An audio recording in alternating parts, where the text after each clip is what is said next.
Assalamualaikum warahmatullahi wabarakatuh dan salam sejahtera buat kita semua. Sebelumnya perkenalkan nama saya Muhammad Amin Syam, dosen program studi teknik geologi Universitas Mula Warman. Jadi pada kesempatan kali ini saya akan menjelaskan salah satu mata kuliah saya yang saya ampu pada semester ini, yaitu mata kuliah geologi teknik dengan bobot 3 SKS.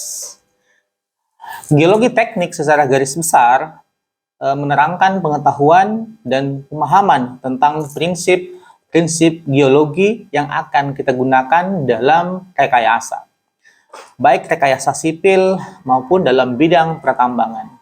Penekanan akan diberikan pada pentingnya pemahaman terhadap kondisi alamiah material geologi, terutama batuan, tanah, dan air dalam dasar-dasar mekanikanya dan penerapannya dalam bidang rekayasa.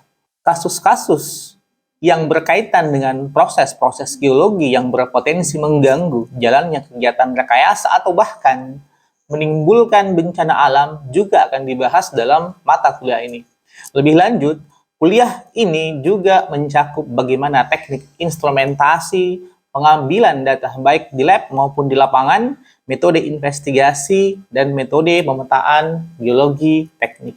Adapun materi secara keseluruhan pada mata kuliah ini adalah yang pertama adalah pendahuluan atau pengantar geologi teknik, yang kedua adalah mekanika batuan, ketiga aspek keteknikan batuan yang terdiri dari 3 pertemuan yang akan membahas tentang sifat fisik mekanik batuan, klasifikasi massa batuan, dan bidang diskontinuitas pada batuan. 4.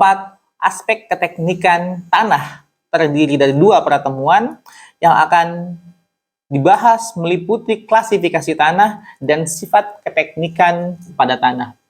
Kelima, pengaruh air tanah pada aspek keteknikan. Keenam, rekayasa batuan dan tanah yang meliputi daya dukung tanah, fondasi, dan analisis kestabilan lereng. Ketujuh, proses-proses geologi dan bahaya geologi pada aspek rekayasa dan keteknikan.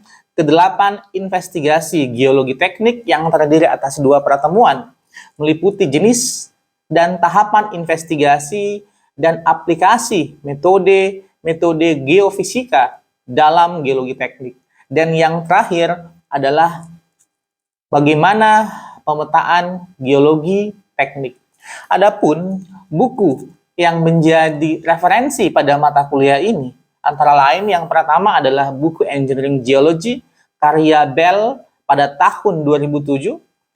Kemudian ada Practical Engineering Geology karya dari Hanser tahun 2012, dan ada buku Practical Rock Engineering karya dari Everett Hook tahun 2006. Selanjutnya, saya akan menjelaskan teknik pengajaran saya dengan menggunakan metode DIA. Yang pertama adalah delivery. Delivery adalah bagaimana menyampaikan materi perkuliahan kepada mahasiswa agar capaian pembelajaran mata kuliah itu dapat tercapai. Pertama, saya menggunakan textbook yang telah tadi saya sebutkan, baik dalam bahasa Inggris maupun textbook dalam bahasa Indonesia, ditambah dengan beberapa jurnal terkini. Selanjutnya, isi dari buku dan jurnal tersebut saya gunakan untuk membuat bahan ajar dalam bentuk PowerPoint yang dapat diakses oleh mahasiswa melalui e-learning Universitas Mula Warman atau melalui WA Group.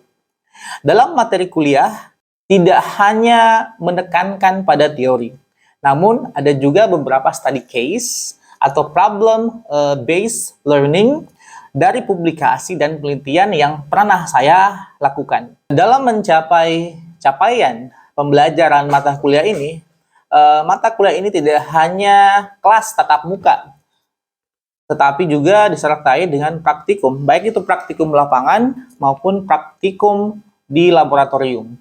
Dan untuk menunjang pelaksanaan praktikum, kami telah menyediakan e-modul praktikum geologi teknik yang dapat diakses di e-learning Universitas Mula Warman dan melalui WA Group. 2. Interaction. Jadi interaksi yang kami lakukan dengan mahasiswa adalah kegiatan tatap muka di kelas. Kegiatan ini meliputi presentasi materi, tanya jawab, dan diskusi kelas terkait study case atau problem-based learning yang diberikan, dan juga pemberian tugas kelompok atau mandiri. Selain proses tatap muka, mahasiswa juga dapat bertanya terkait materi dan study case melalui e-learning Unmul atau melalui WA Group. Selain di kelas, interaksi kami dengan mahasiswa juga dilakukan di lapangan dan di laboratorium saat pelaksanaan praktikum. Di lapangan, kami mengajari langsung kepada mahasiswa bagaimana pengambilan data lapangan, dan di laboratorium, kami ajarkan bagaimana mengolah dan menganalisis data untuk menyelesaikan permasalahan terkait dengan geologi teknik. Ketiga, assessment.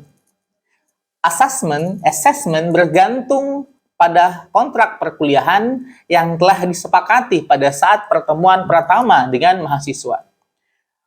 Di Fakultas Teknik terdapat 6 skema penilaian yang dapat dipilih oleh mahasiswa tergantung pada bobot SKS mata kuliah tersebut.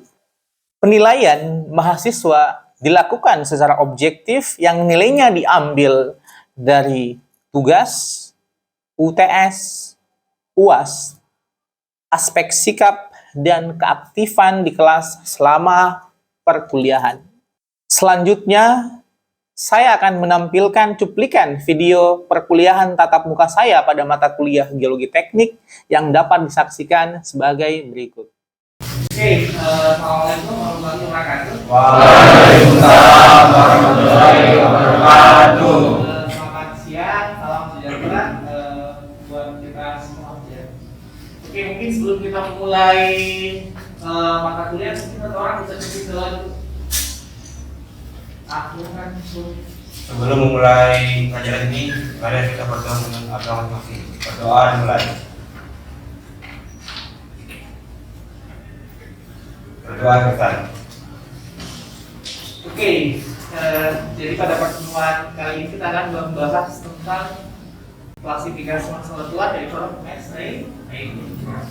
Kalau Anda pasti sudah pernah mengambil mata kuliah metode tua, ya, di mata kuliah metode tua itu pasti pernah disinggung sedikit tentang klasifikasi masalah tua yang namanya adalah Mesri. Nah, di sini kita akan membahas lebih detail apa sih Mesri. Jadi sebelumnya sudah banyak jadi klasifikasi masalah tua. Ada yang paling tua adalah RI, ya, ada rock mesh index, ada rock mesh 6. Tapi pada pertemuan kali ini kita akan bahas rock mesh rating. Apa itu rock mesh rating? Ya.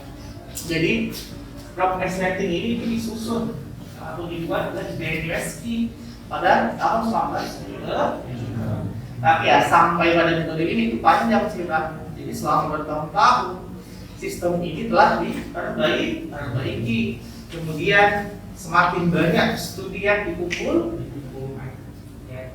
Jadi panjang sampai bisa membuat metode rock mesh rating. Jadi Benioski itu banyak membuat perubahan bagi parameter. Jadi dia rating kan.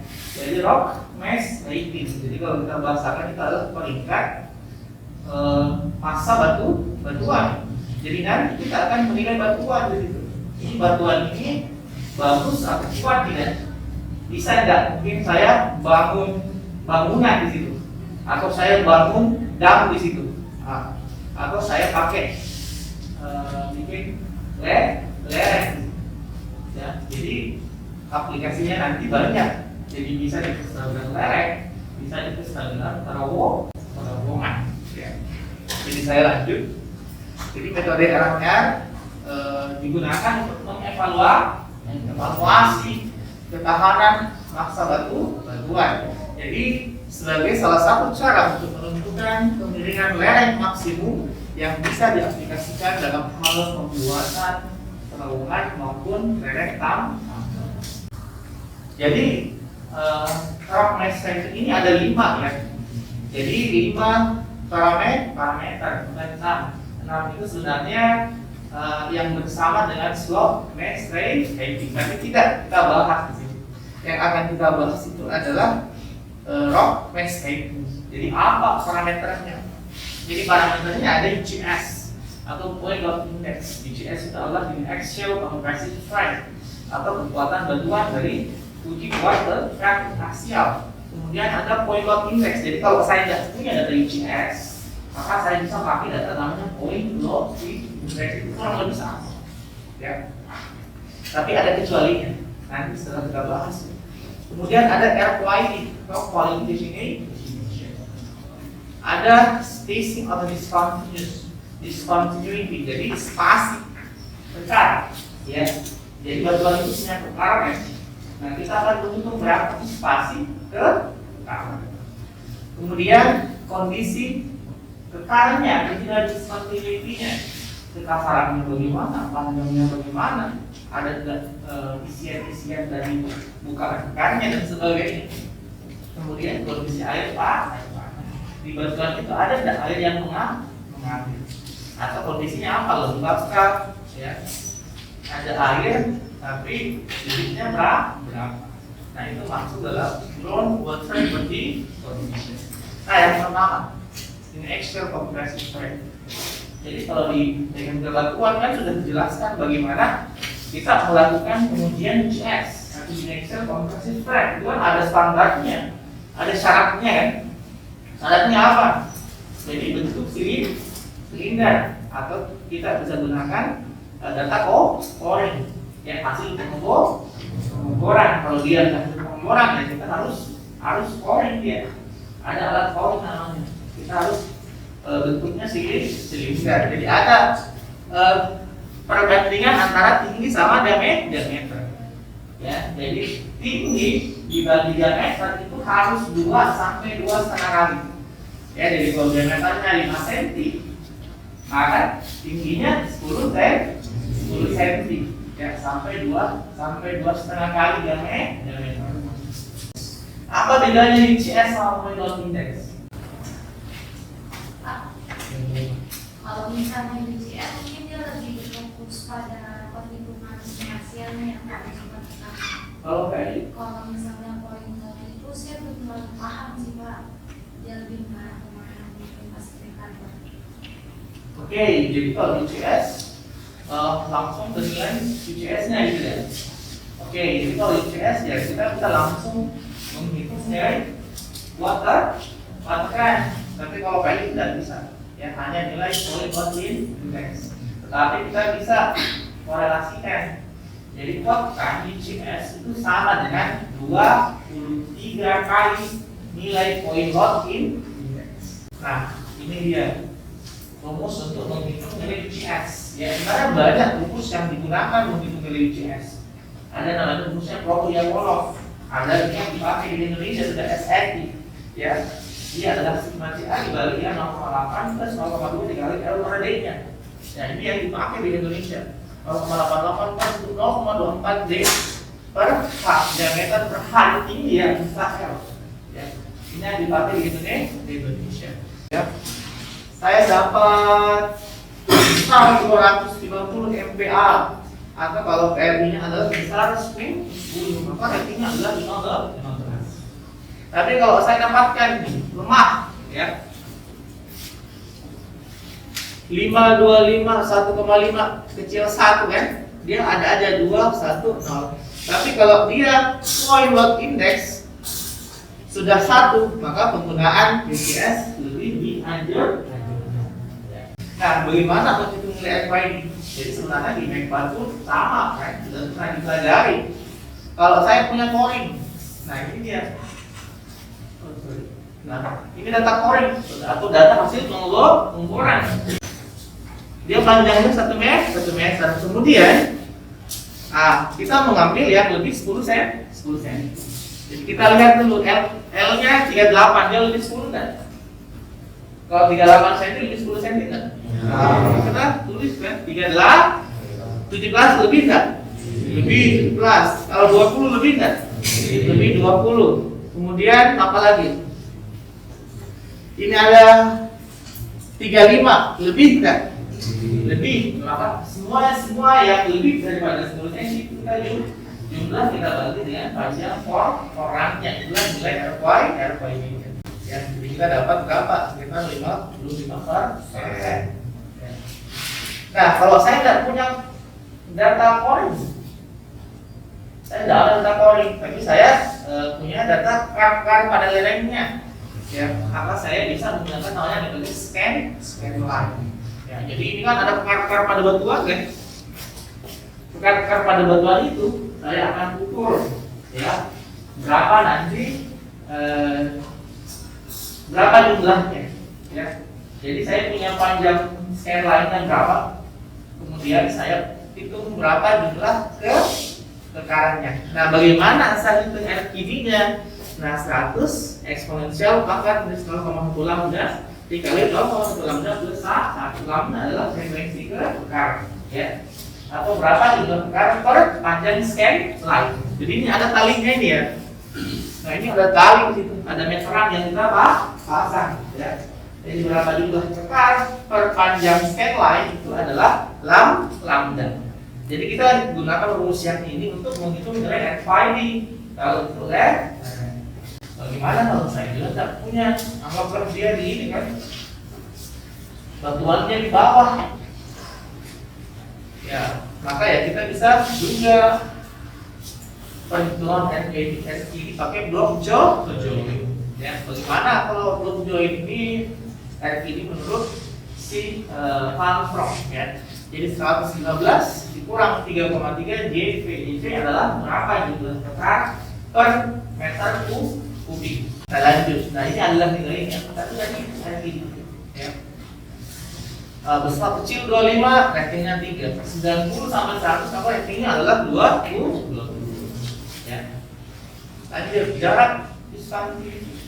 Jadi kalau jarak discontinuity itu adalah jarak antar kekar. Tapi ya jangan salah kaprah. Karena jarak antar kekar itu adalah kita hitung tegak lurus, ya. Jadi kita menghitung jarak kekar itu tegak lurus. Bukan yang jadi anggaplah saya punya ini kan, saya punya kekar, kekarnya begini, ya. Ini adalah scan line-nya saya. Berapa jaraknya kekar 1 sama jarak kekar 2? Nah, bukan ini ke sini, bukan. Tapi yang mana? Itu adalah yang tegak lurus. Jadi kalau tegak lurusnya ini kan begini, ya tegak lurusnya begini. Dia tegak lurusnya ya, itu adalah jarak kekar. Ya.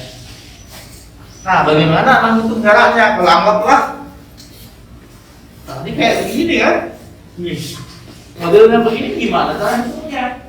Ya, maka kalau kita menghitung jarak kekar, maka kita harus bagi dulu kekar-kekar itu berdasarkan arahnya atau join setnya. Jadi kita bagi kekar-kekar itu. Ya. Namanya join set ya. Nah, kalau kekarnya dia seperti ini, seperti di atas kan enak aja kan. Oh, jaraknya D1, D2, 12, D23 ya langsung aja bisa kita ukur pakai scan line ini. Tapi kalau yang model begini nih, gimana caranya? Ini caranya DI1 plus 1 J I plus 1 cos theta I tambah theta I plus 1 per 2. Tetapi bagaimana kita menerapkan ini?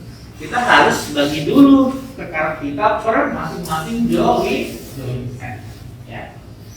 Jadi bagaimana sih itu join set? Kan kekar itu kan ada, anggaplah begini kan? Ada yang begini, ada yang begini, ada yang begini. Begini ya, ini adalah satu join set. Karena kenapa? Arahnya kurang lebih sama. Nah, ini juga adalah join set lain, arahnya sama. Jadi kita harus bagi dulu seperti itu. Ya, data-data ini sama, makanya ini kan join set satu kan sama arahnya. Nah, yang ini juga adalah join set dua, jadi ada dua join set. Jadi kalau saya sudah dapat ya, bahwa jarak antara rata-ratanya besar 2, rankingnya 20, ya kecil 0,006 meter itu adalah ya. Jadi kalau kekar itu kalau semakin banyak kekarnya pasti tidak bagus kan. Oke. Nah, kondisi discontinue. Kalau kondisi kekar kayak gimana? Jadi ada roughness, roughness itu adalah kekasarannya, tapi kekasaran permukaan kekar, ya. Jadi kekasaran permukaan kekar. Kemudian ada separasi. Jadi kekar itu kan terbuka kan? Ada yang terbukanya lebar, ada yang terbukanya itu yang masih rapat. Nah, itu separasi. Nah, ini ada gambarnya. Itu ya kekasarannya ya, ada yang step, dia kayak langkah, ya. Ada undulasi itu dia masih tidak terlalu seperti step. Nah, ada yang pelana. Jadi tingkatannya ya. Jadi ada yang step, ada undulasi, ada yang pelana. Nah, kalau separasinya ya ada yang tertutup, masih tertutup, dia ada yang sudah terbuka. Ya. Itu separasi. Nah, kemudian ada continuity. Continuity itu adalah panjang kar, kemudian ada pelabuhan, ada derajat pelabuhan ke kar, dan ada infilling. Infilling itu apa sih? Material isian ke kar. Biasanya sekarang ada isinya, ya. Mungkin kalau dibuat tubuh, isinya bisa apa? Bisa kuarsa, ya. Nah, kalau saya sudah tentukan itu, maka saya bisa menentukan berapa nilai ratingnya. Panjang kar besar 20 meter, jarak separasinya besar 5 mm sama dengan 0. Kekerasan, kalau dia halus satu, material pengisinya dia lunak besar 5 mm 0. Kemudian pelabuhannya hancur sama dengan 0. Ya, jadi di sini kita menilai secara kualitatif. Ya. Nah, terakhir kondisi air tanah. Ya. Jadi bagaimana sih pada letupan itu atau pada kekar itu ada nggak air tanah? Kalau ada air tanah maka debitnya berapa? Atau kalau tidak ada ya bagaimana kondisinya, ya keringkal, lembab dan sebagainya. Ya. Jadi di sini ada, anggaplah dia kering itu, ada lembab, basah, ada tetesan, ada aliran. Dan saya akan menghitung berapa roughness class-nya. Roughness class adalah DCS atau PLI ditambah RFI ditambah space of discontinuity ditambah condition of discontinuity and terakhir condition of thermodynamics. Jadi kalau sudah dapat nilainya maka kita jumlahkan. Jadi kalau saya dapat 100 sampai 81 sangat baik. Ya, kohesinya kira-kira besar 400 kilopascal. Ya, kohesinya. Sudut geser dalamnya besar 45 derajat. Jadi dari nilai RMK dia bisa memprediksi nilai atau nilai kekuatan geser batuan. Jadi kuat geser batuan ya. Jadi kohesi sama sudut geser dalam itu adalah parameter kuat geser batu. Nah, paling kecil 2 sampai 0,50 jelek ya. Kohesinya kecil 100 kPa. Sudut geser dalam kecil 15 derajat Celcius. Ya. Lanjut lagi. Nah, ini masih sama. Kalau kelasnya 020 dia deskripsinya kan kayak sangat buruk. Nah, stability-nya gimana? Dia itu sangat tidak stabil ya, fully unstable. Kemudian apa sih kira-kira failure? Failure itu adalah keruntuhan atau longsor yang bisa terjadi. Apa yang bisa terjadi adalah big planar. Jadi planar itu longsoran di bidang. Ya. Atau soil light atau soil light itu ya longsoran seperti tanah. Longsoran apa? Longsoran sirkular. Oke, saya lanjut. Nah, jadi RMR ini adalah nilai yang tidak memasukkan parameter orientasi kekar dalam hitungannya. Jadi belum ada parameter orientasi car. Orientasi car itu ya berapa sih strike sama di ke arahnya, ya. Selanjutnya untuk keperluan analisis kestabilan suatu lereng, maka BNUSG merekomendasikan untuk memakai sistem slope max rating sebagai metode koreksi untuk parameter orientasi ke arah. Jadi kalau kita mau slope max rating, kita hanya perlu tambah dua parameter. Ya. Parameter yang pertama adalah orientasi daripada car, yang kedua adalah metode peledakan atau metode penggalian lereng. Itu aja yang ditambahkan. Cuma di sini ya kita tidak bahas tentang slope max rating, hanya sampai RMR atau max rating. Oke, sekian. Oke, sampai di sini ada yang mau ditanyakan? Ada yang mau ditanyakan sampai di sini? Oh, Nabila. Nah, silakan Nabila. Pak, Bila mau nanya, kemarin saya sudah punya dengan metode penambangan di mana itu membahas kestabilan lereng ya. Di bagian kestabilan lereng itu ada hubungannya dengan metode BISOP. Nah, metode BISOP itu tuh kesinambungannya dengan RMA itu apa, Pak? Oke, ini ya. Ini adalah klasifikasi masalah tuan. Tapi sebenarnya kita bisa gunakan sebagai parameter awal, ya, bagaimana kita bisa mengetahui kekuatan batuan sama bisa menentukan kira-kira longsoran apa yang bisa terjadi, ya. Tapi yang tadi kalau longsoran bisa terjadi atau tidak, kita perlu yang tadi, kita perlu sampai dulu ke slope max rating.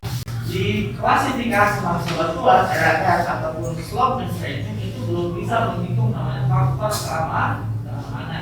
Ya. Dia hanya apa? Hanya identifikasi tahap awal, ya. Identifikasi tahap awal, dia belum bisa sampai di mana sih dari faktor keamanan. Jadi sebenarnya lereng itu stabil atau tidak stabil itu paling jelas kita lihat dari nilai faktor keamanan. Dan yang tadi dikatakan sama Nabila itu metode BISOP. Metode BISOP itu adalah salah satu metode analisis kestabilan lereng. Dia adalah namanya metode irisan namanya. Ya, metode BISOP kemana ada Pelagius, ada Sharma, dan itu langsung menghitung nilai faktor keamanannya. Tapi satu itu hanya untuk longsoran busur atau sirkular, ya. Jadi longsoran busur atau sirkular. Nah, apa tadi kaitannya? Kaitannya itu, ya. Jadi di slope max rating kita hanya bisa mengetahui kondisi awal bagaimana batuan itu. Kalau dia lemah, artinya apa? Stability-nya fully unstable atau apa? Dia tidak stabil. Kalau tidak stabil apa? Bisa terjadi longsoran bidang atau longsoran sirkular seperti tanah. Nah, ini yang perlu kita apa? Hitung berapa nilai faktor keamanannya menggunakan metode BISOP salah satunya.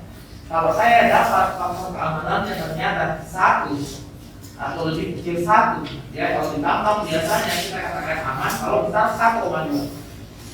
Kalau kecil 1,2 itu tidak aman. Nah, kalau dia tidak aman, apa yang kita lakukan? Apa yang kita lakukan? Apa yang dilakukan kalau tidak aman? Di lereng itu tidak aman. Apa yang dilakukan bintang?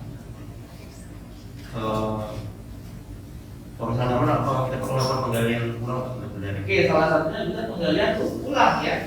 Jadi tadi apa? Ya. Jadi kalau dia tidak stabil di bawah 1,2, maka kita perlu ekskavasi. Kita perlu desain ulang lerengnya, ya.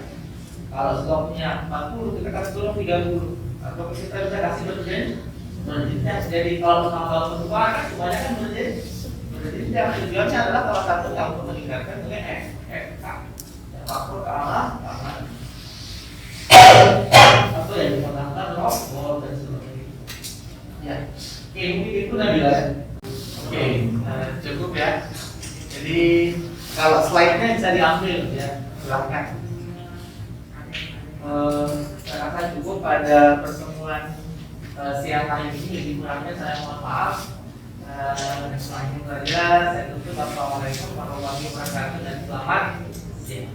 Waalaikumsalam warahmatullahi wabarakatuh.